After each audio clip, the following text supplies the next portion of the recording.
말씀하십시오. 예, 아니 그 블루의 어떤 예정 그 상황에 대해서 다시 한번 말씀을 좀 해달라 해서 예.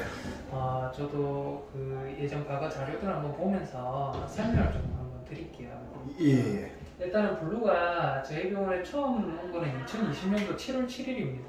예. 네, 7월 7일 날 아버님이 또 아기들하고 같이 있는 거 구조를 해서 이제 데려오셨는데, 예. 데리고 왔을 때의 어떤 상태가 그렇게 막 썩 좋은 편은 아니었어요. 예. 제 기억으로는 되게 먹지도 잘 못했던 것 같고요. 예. 실제로 아이 상태라든지 이런 것들도 뭐 젖은 물리고 있는데 젖은 잘 안 나오고 있었고, 예. 이제 그런 상황들이 좀 있었습니다. 예. 그래서 저희가 그 당시에 이제 아이가 구조되고 해서 항상 구조된 아이들은 저희가 기본적으로 하던 검사들이 있기 때문에 예. 그날도 마찬가지로 저희가 건강검진이라는 부분을 일단은 거쳤습니다. 예. 첫 번째로 저희가 한 거는 이제 길에서 생활하던 아이여서 예. 이제 범백이라고 해서 파보 바이러스가 감염돼 있는지 기본적으로 저희가 체크하는 겁니다. 예. 그래서 요거는 지금 음성 결과가 나온 거 제가 확인을 그때 당시에 했었고요. 예. 나머지는 저희가 엑스레이부터 해서 초음파까지 전체 혈액 검사 진행하는 검사들이 항목이 있었는데, 예. 일단은 저희가 흉부 쪽으로 엑스레이를 찍었을 때 실제로 이제 정상적인 어떤 흉부의 구조물은 아니었어요. 어떤 예. 거냐고 하면 정상적인 경우에는 심장이 어떻게 생겼다는 게 그림이 그려지고, 예. 이제 폐라는 부분도 깨끗하게 보여야 되는 게 정상적인 어떤 심장에 대한 구조물인데, 일단은 폐 쪽이 오른쪽에 있는 중간에 있는 부분이 폐 쪽이 좀 안 좋았습니다. 예. 그래서 저희가 사실은 이렇게 일부적인 폐가 안 좋은 아이들은 실제로 평소에 뭐 기침을 많이 한다든지 감염 요인이 있다든지 어떤 그런 가능성들도 좀 있는데, 예. 실제로 저희가 블루라는 아이는 그때 2020년도 7월 7일에 처음 본 아이다 보니까 예. 실제로 이게 어떤 의미를 평가를 하는지는 저희가 그 당시에는 사실은 잘 모르겠고, 실제로 이제 폐 쪽에 좀 이상한 변화가 있다, 정상적인 어떤 저희가 흉부라고 하면 실제로 심장과 폐가 딱 구분이 돼서 정확하게 보여야 되는데, 이제 그런 부분은 보이지는 않았다라는 부분. 그래서 정상적인 부분은 이제 이런 식으로, 그때도 제가 말씀드렸듯이 심장이 이렇게 생기고 폐가 깨끗해야 되는데, 폐의 일부분이 좀 안 좋았다라고 소견이 있습니다. 그래서 이 소견을 제외하고는 일단은 저희가 복강 안에도 보고 하면 못 먹어서 위도 피어져 있는 상태. 예. 그리고 변도 원래 큼직큼직하게 해야 되는데 변도 지금 거의 없고, 그러니까 영양적인 어떤 결핍이 있는 것 같아.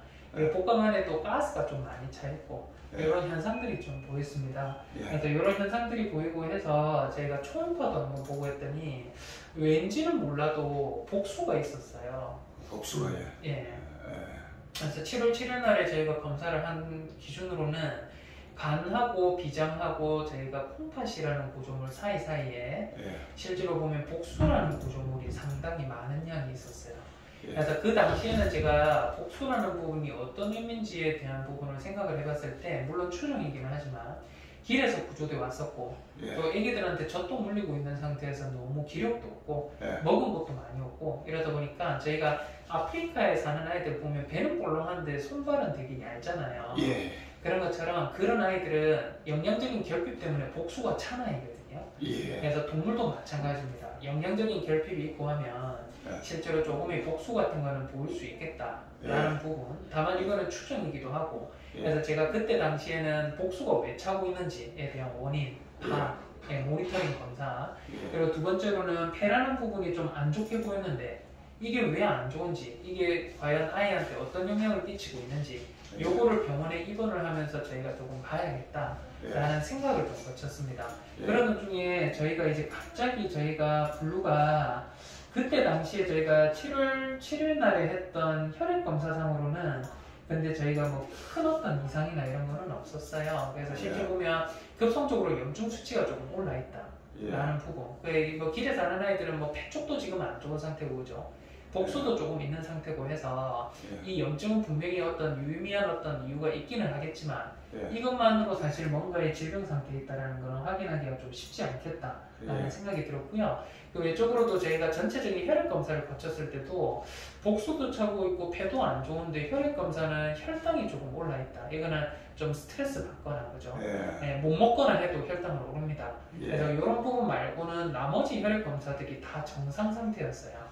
그래서 이 원인이 뭔지는 모르지만 블루가 상태가 워낙 안 좋아 보이는데 복수도 차고 있고 이런 것들은 사실은 흔한 상황은 아니기는 해요. 그래서 그때 당시 어떤 이상점이 저희가 복수차고 있고 폐 쪽에 이상이 있으니까 예. 그래도 한 며칠 정도는 병원에서 격리입원 치료를 하면서 예. 저희가 실제로 어떤 현상들 때문에 저런 이상점이 보이는지 봐야겠다라고 생각을 했었어요. 예. 그래서 그렇게 생각을 하던 도중에 예. 저희가 이제 갑자기 아이가 경련이 시작됐습니다. 경련이 시작된 게 제가 정확한지 모르겠는데 이게 병원에 오고 나서 12시간에서 24시간 아니었던 것 같아요. 예. 네. 갑자기 경련이라고 해서 아이가 목이 뻣뻣해지면서 지금 가운데 있는 게 저희 그 블루 아이들인데요. 개돌이하고 예. 실제로 이제 다리를 막 보둥보둥 대면서 경련이라는 과정이 시작됐습니다. 예. 그래서 이게 불과 하루, 이틀, 3일도 아니고 12시간에서 24시간 안에 저희가 혈액 검사를 해봤지만 예. 이상점이 보였을 때의 어떤 혈액 검사가 어떤지에 대한 부분을 먼저 파악을 한번 해봐야겠다 라는 생각이 들어서 저희가 일단은 혈액 검사에 대한 부분을 거쳐봤어요. 예. 어떤 혈액 검사를 먼저 거쳤냐고 하면요, 칼슘이라는 수치를 제일 먼저 거쳤습니다. 예. 칼슘에 대한 수치는 제가 왜 거쳤냐고 하면 이 동물들은요, 이 사람들도 엄마들은 똑같지만 이 젖을 공급을 하고 할 때는요, 젖에 칼슘이라는 성분이 많이 나갑니다. 예. 그거를 저희가 전문용어로 보면 산후 이 칼슘이 빠져나가는 것 때문에 아이가 이 몸에 마비 증상이 보이는 산후풍이라는 게 있는데요. 제일 처음에 제가 의심한 거는 산후풍이었어요. 왜냐하면 복수가 차있고 폐 쪽에 이상은 있지만 혈액 검사상에 아무런 이상이 없던 아이가 젖을 물리는 도중에 12시간에서 24시간 안에 경련이 갑자기 시작됐다. 뭔가 좀 이상하잖아요. 그래서 저주를 통해 가지고 칼슘이라는 성분이 많이 빠져나가서 그렇겠구나 라고 생각해서 제가 칼슘이라는 부분이 9.3으로 그때는 정상이었지만 이게 수치가 너무 많이 낮아져서 아이가 경련을 할 수도 있겠다 라는 생각이 들어서 이제 칼슘이라는 수치를 먼저 체크를 한번 해봤어요. 그때 저희가 칼슘이라는 부분을 제가 체크를 해봤을 때 그때 당시에 저희가 칼슘이 9.3이었는데 경련을 하고 있을 때 보니까 수치가 낮은 게 아니라 11.7인 거예요. 그래서 제가 이거는 이 산후풍 때문에 그런 건 아니구나. 저주로 칼슘이 많이 빠져나가서 아이가 저칼슘 혈증이 생기고 하면 경련이나 발작 같은 걸 할 수 있는데 그런 거에 해당 사항은 아이가 없구나라는 생각을 일단은 했고요. 이 검사에서 어떤 이상되는 게 1차적인 부분에서 실패를 해서 제가 전체적인 어떤 혈액 검사를 다시 한번 진행을 해봤어요. 그래서 그때 당시에 제가 전체적인 혈액 검사를 한번 진행을 해보니까 저희가 처음 검사를 한 거 7월 7일 날 처음 이제 검사를 했던 거고 이제 오른쪽 편에 있는 게 저희가 두 번째로 검사를 한 건데요. 실제로 검사에 대한 결과물을 한번 보시고 하면 일단은 딱 하나 ALT라고 불리는 요 수치가 요게 58로 정상적인 56인가요? 58로 정상적인 어떤 수치였는데 오른쪽 편에 불과 12시간에서 24시간 안에 아이가 경련을 하면서 수치를 체크를 해봤더니 ALT가 저희가 간에 대한 독성 수치인데요. 이 수치가 1925가 나왔어요. 22부터 84까지 해서 정상범인데 1900대가 나오면 지금 사실 수치 기준으로 보면 불과 12시간에서 24시간 안에 간 수치가 엄청나게 올라와 있어요. 그래서 이 간 수치가 올라 있는 부분 때문에 해독이 안 되면서 아이가 경련이나 발작을 하고 있구나라고 제가 그때 당시에는 결정을 내리고 간의 해독이라든지 이런 것들 기능을 돌리기 위한 데 최선을 좀 다했습니다. 그래서 일단은 저희가 그때 당시 간에 대한 해독 기능을 저희가 원활하게 하면서 입원을 하면서 제가 동영상이라든지 이런 것들을 한 번씩 좀 찍어둔 게 있는데 입원을 3일 했을 때예요. 3일 입원을 했을 때 여전히 의식이 없으면서 아이가 손을 보둥거리는 자기가 의지를 가지고 움직이는 건 아닙니다. 불러도 응답도 없고 아기가 근처에 가도 반응도 없고 이런 현상들이 3일차에 저희가 보이게 됐고요. 계속적으로 하면서 저희가 입원을 하면서 저희가 최종적으로 보고 하면 11일차에 11일차 정도 저희가 이제 판정 기준을 내리고 처치를 저희가 하고 하다 보니까 이제는 아이가 의식이 조금 생겼는지 아이가 스스로 그루밍이라는 과정을 하기 시작했어요. 이게 입원하고 저희가 11일차입니다. 경련이나 발작은 멈췄고요. 이제 아이가 스스로 자기 몸을 치장을 하게끔 됩니다. 그래서 치장을 하는 어떤 현상이 저희가 11일차에 처음으로 보였었고요. 그 이외에는 저희가 13일차 정도, 12일차네요. 하루 정도 경과가 되고 하니까 저희 블루가 이제 스스로 밥을 먹기 시작합니다. 밥을 먹기 시작하고 실제로 이제 그때 아버님이 가져다 주신 캔 드리고 하니까 캔 주고 하니까 캔도 이제 잘 받아 먹고. 근데 그때도 아직까지 사지에 대한 보행이나 이런 것들은 좋지는 않았어요. 계속 좀 뻐둥뻐둥한 상태가 좀 지속이 됐었고요. 실제로 동공도 상당히 많이 커져 있고 이런 현상들이 계속적으로 보이면서 저희가 입원을 거의 한 3주에서 4주 정도 병원에 입원을 했던 걸로 제가 기억을 합니다. 그러면서 점점 의식이 좋아지고 했었는데 이제 이 좋아짐과 동시에 저희가 병원에 있을 때 간 수치가 워낙 높았었기 때문에 간 수치에 해독을 하면서 아이가 경련 발작이 멈추는지에 치중을 했고요. 실제로 간 수치가 좋아지면서 경련 발작은 다행스럽게도 좋아졌습니다. 그래서 이 상태에 대한 부분이 저희가 전체적인 저희 블루에 대한 혈액 검사인데요. 이제 그때 당시의 기준에서 제일 처음 검사를 한 거. 검사를 한 게 이 앞쪽에 있는 부분이고 두 번째로 제가 산후풍이 왔구나라고 의심을 해서 검사를 한 거.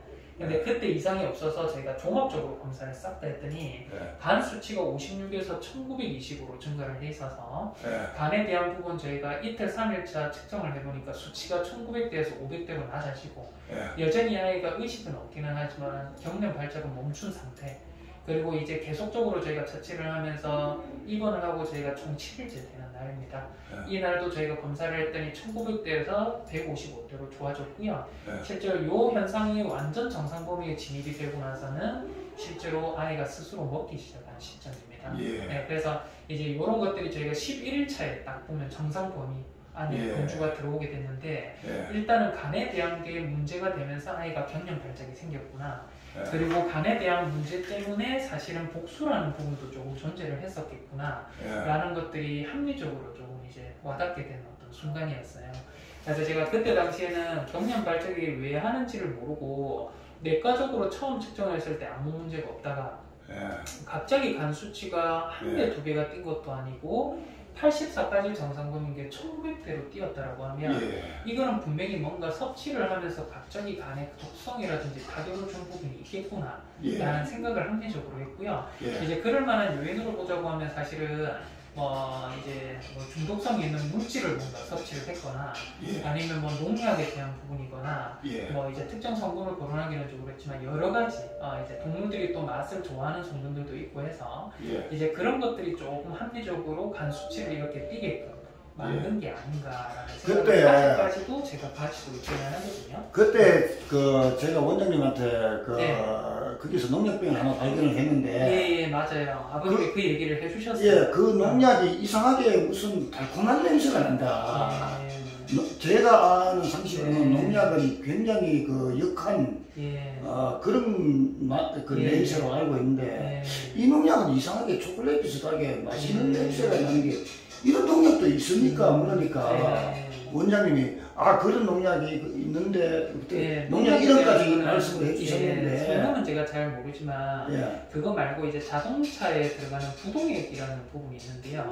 이제 그런 것도 상당히 달콤한 향이 나면서 먹으면 이렇게 모든 몸이 마비가 되면서 경련 발작을 할 수 있는 성분들이 있거든요. 이게 우리 텃밭사업체에 가끔 가다가 자동차 부정액으로 의심되는 걸 갖다가 부어놓는 사람이 있었거든요. 있습니다. 그래서 그런 부분이 달콤함을 유도를 하면서 아이들이 뭔가 배도 고프고 목도 마르고 하다 보니까 뭔가 섭식을 했을 수도 있겠다라는 생각이 들고, 왜냐면 갑자기 아이가 처음 왔을 때도 사실은 의식 상태가 그렇게 좋아 보이지는 않았어요.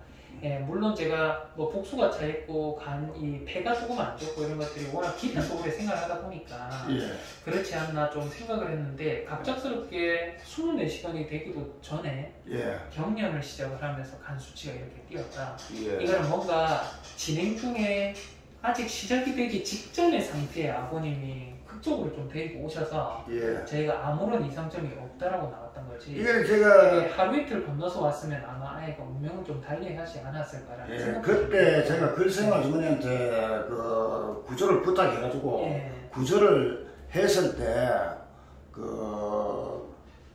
포인트 안을 보니까 애가 이런 증상을 듣고 나서 보니까 그때 당시 포인트 안에 있을 때도 블루가 뭔가 좀 움직임이 자연스럽지는 않았던 것 같다는 생각이 언뜻 들긴 들더라고요. 병원에 왔을 때도 제가 정확하게는 사실 시기가 좀 흘러서 확정지어 말씀드리기는 좀 너무 우둔하고 움직임이 조금 뭔가 기우뚱 예, 좀 그런 느낌이 저도 들었었거든요. 그래서 법이 나서 그렇구나라고 저는 예. 생각을 했는데 그런 것도 사실은 조금 이상이 있다라고 보는 게 맞기는 할 것 같아요. 예, 그래서 제가 글쎄마 주머니한테 저 블루 포레트를 인계받고 바로 병원으로 왔는데 네. 보통 차 밀리면은 네. 한 15분 안 걸리거든요. 네네. 보통은 제가 전화 드리고 올 때 얼마 걸립니까? 물으면 20분 정도 걸립니다 하지만은 네. 실제로는 차 밀리면은 12분, 13분 만에 또 여기 도착하거든요. 네. 그럼 바로 왔단 말입니다. 예. 예. 그래서 일단은 지금 제가 사실은 간 수치가 이리 오르고 경련을 했을 때 예. 간에 대한 처치를 하면서 아이가 반응도가 안 좋으면 이거는 사실 CT/MRI로 넘어가야 돼요. 예. 왜냐하면 뇌신경계 쪽에 어떤 문제일 수 있기 때문에 그랬는데 예.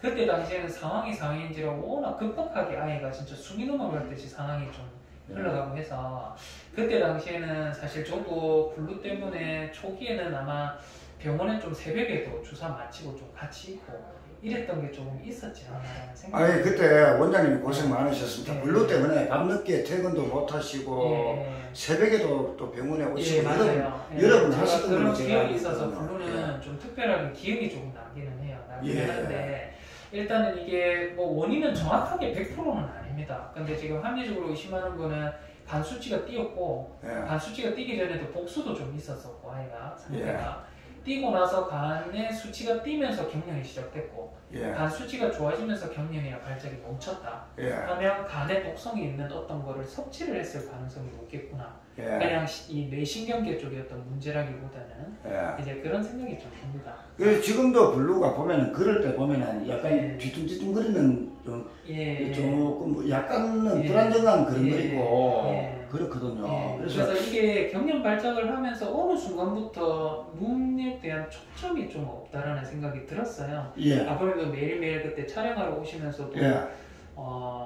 뭔가 눈이 좀 흐릿하게 좀 잘 안 보이는 것 같아요. 저희는 그때 그 전에는 계속 경련을 하고 있었기 때문에 예. 당연히 저희가 눈을 마주치고 뭔가를 하지를 못하는 상태니까 그렇다라고 생각했는데 처음에 왔을 때도 제가 생각을 해보면 좀 우둔하게 걷고 좀 이런 게 있었거든요. 예. 그때도 뭔가 시력이 조금은 멀고 있었던 게 아닌가라는 생각도 좀 들고 지금에 들어서야 생각해보면 예.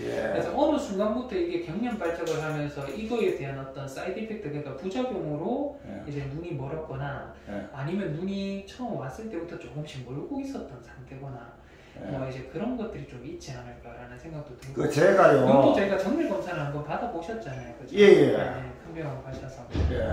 네. 그때도 눈은 완전히 이제 실명 상태가 맞다라고 아마 결정이 나. 근데 원장님 이랬을 가능성도 있습니다. 제가 블루를 처음 발견했을 때 블루를 일주일에 한 번 만날 때도 있었고 여러 달 한 번 만날 때도 있었고 그러면서 먹을 것도 주고 했거든요. 근데 지금 블루 건거리가 굉장히 불안정하다고 했잖아요. 근데 그때 당시 길에 있을 당시도 생각을 해보면은 별로 다른 것 같지가 않아요. 왜냐면은 낯선 사람이 다가오면은 고양이 습성이 확 도망가잖아요. 그렇죠. 블루는 그런 것도 없었어요. 그냥 약간 슬로비디아 비슷하게 도망을 가고 조금 그때도 걸음걸이가 약간은 불안정한 듯한 그런 느낌은 있더라고요. 그래서 블루가 벌써 당시부터 눈에 안 보이는 아이가 아니었을까. 왜냐면은 편의점 아주머니 말씀도 우리 아파트 제가 백산동 앞이거든요. 백산동 살거든요. 백산동 앞에 주차장 밖을 절대 안 벗어났다 그랬거든요. 제가 블루를 2달인가 3달인가 볼 때도 주차장 밖에서 벗어나는 모습을 한 번도 본 적이 없어요. 항상 주차장 앞만 맴돌았다고 해요. 그럼 주차장 밖을 벗어나서 앞에 빌라 가면은 사르터가 있다고 해요. 안 가요. 그리고 주차장을 벗어나가지고 대로변 쪽으로 나가면 텃밭에 사르터가 있다고 해요. 그쪽에도 안 가요. 그럼 그 블루가 구조됐던 걸센빌라에 가면은 걸센빌라 아주머니가 거기 항상 고양이 사료를 놔줬거든요. 거기에도 안 가요. 오로지 제가 일주일이나 열흘에 한 번씩 만날 때마다 주는 깨만 먹고 살았다는 거거든요. 그럼 왜 블루가 주차장 앞에 범주를 절대 안 벗어나고 거기만 맴돌았을까? 나중에서야 생각해보면은 블루가 처음부터 장님이었을 수도 있겠구나. 그랬을 수도 있겠네요. 근데 사실 저는 블루를 보고 12시간에서 24시간을 갑자기 상태가 너무 안 좋아지니까 그 전에 어떤 그런 거를 생각해볼 겨를은 없었어요. 사실은 이제 처치 일임을 하는 게 맞겠다라는 블루가 옛날에도 길에 살 때도 예. 다른 고양이들처럼 날렵하게 뛰고 이런 적이 한 번도 없었거든요. 그랬을 수도 도망을 가도 걸어서 도망을 가더라고요. 예. 항상 블루가 뛰는 모습을 본 적은 한 번도 없습니다. 옛날에도. 예.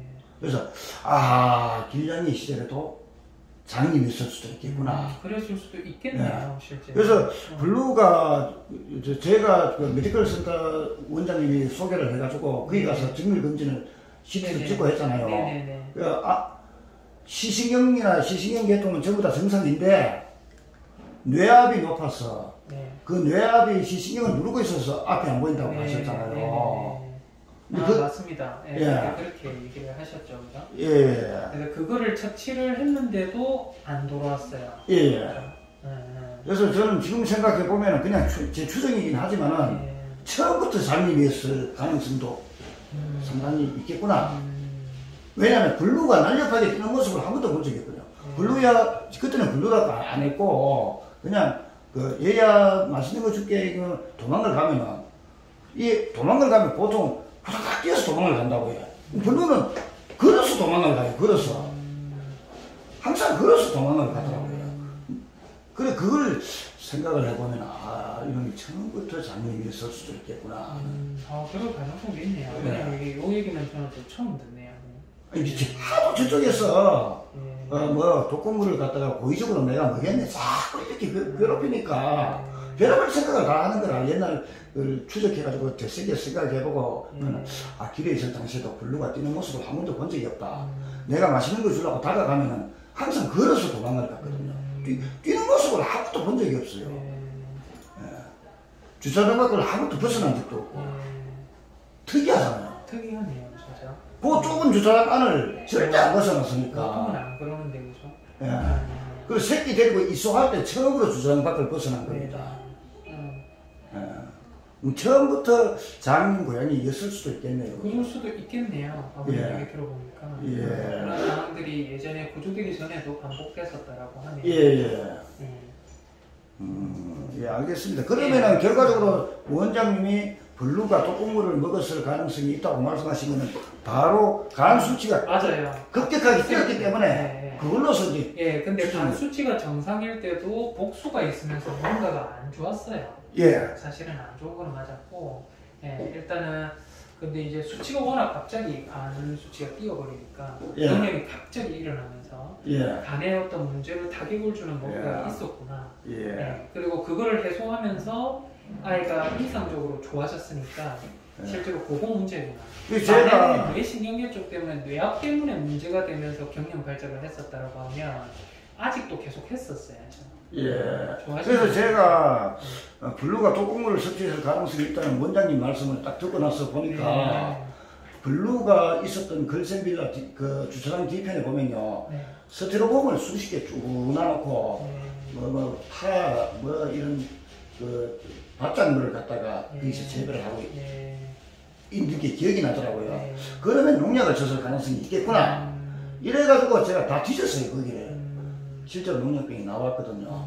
그때 원장님한테 사진도 보여드렸었거든요. 근데 농약병이 굉장히 오래된 낡은 농약병이더라고요. 근데 이걸 열어보니까 코를 탁 쏘는 악취가 나야 되는데 농약이면 이 뭔가 달콤한 맛있는 냄새가 나더라고요. 그래서 제가 원장님한테 전화를 했잖아요. 원장님 제가 농약병을 발견했는데 열어보니까 맛있는 냄새가 납니다. 이런 농약이 실제로 있을 수가 있습니까? 그러니까 원장님 그때 그런 농약이 있다고 하셨잖아요. 그래가지고 농약 말고 이게 글라이콜이라는 그 성분들이 들어가 있잖아요. 부도 이런 걸 또 조합하고 이러면 또 맛이 날 수도 있으니까요. 실제로 그 초콜릿 냄새라고 해야 되나 아주 맛있는 냄새가 나더라고. 농약은 농약인데. 알겠습니다.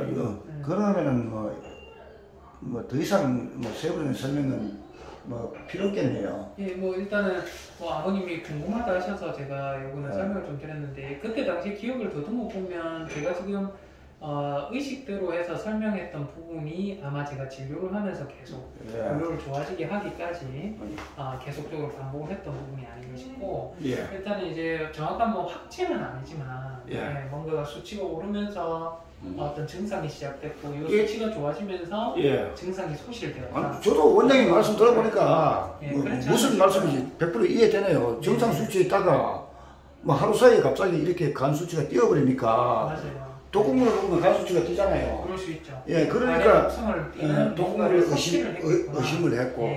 알겠습니다. 알겠습니다. 어려운 시간 내주셔서 감사합니다. 알겠습니다. 요거는 제가 영상으로 올려서 독자들 이해시키는데 활용이 되겠죠. 네, 그렇습니다. 고맙습니다. 예.